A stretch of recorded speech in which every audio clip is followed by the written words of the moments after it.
एक घना जंगल था। उस जंगल में एक शेर रहता था। शेर बहुत ही खूंखार और ताकतवर था। जंगल के सभी जानवर उससे थर थर कांपते थे। उसी जंगल में एक लोमड़ी रहती थी। लोमड़ी बहुत चालाक थी। एक बार लोमड़ी जंगल में अपना शिकार तलाश रही थी कि अचानक शेर उसके सामने आ गया और उसने लोमड़ी पर हमला कर उसे दबोच लिया। लोमड़ी ने जैसे तैसे अपने आप को संभाला और शेर से बोली, शेर भाई, मुझे इस जंगल में भगवान ने भेजा है और अगर तुमने मुझे मारा तो वो तुम्हें इसकी सजा भी देंगे। लोमड़ी की बात सुनकर शेर कुछ असमंजस में पड़ गया और लोमड़ी से बोला, मैं तुम्हारी बातों पर कैसे विश्वास कर लूं? और भला तुम्हें भगवान ने यहाँ क्यों भेजा है? लोमड़ी बोली, ये जंगल बहुत बड़ा है और इस जंगल में आपका राज है।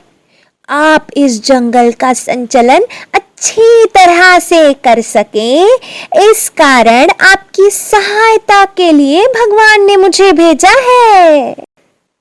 शेर बोला, हो सकता है तुम अपनी जान बचाने के लिए झूठ बोल रहे हो। इस बात का क्या प्रमाण है कि तुम्हें भगवान ने भेजा है? तो लोमड़ी बोली, मैं एक लोमड़ी हूँ और जंगल के अधिकांश जानवर लोमड़ी से नहीं डरते, किंतु मुझे देखकर जंगल का बड़े से बड़ा जानवर भी भाग जाता है। अगर आपको यकीन ना हो तो आप मेरे पीछे पीछे आइए और खुद ही देख लीजिए। शेर लोमड़ी की बात पर यकीन कर उसके पीछे पीछे चलने लगा और जैसे ही कोई जानवर मिलता वो लोमड़ी को देखकर भाग जाता। अब शेर को यकीन हो गया कि इस लोमड़ी को भगवान ने ही भेजा है। असल में हुआ ये था कि लोमड़ी के पीछे शेर था। जंगल के सभी जानवर उस शेर को देखकर भाग रहे थे, जबकि शेर समझ रहा था कि जानवर लोमड़ी को देखकर भाग रहे हैं।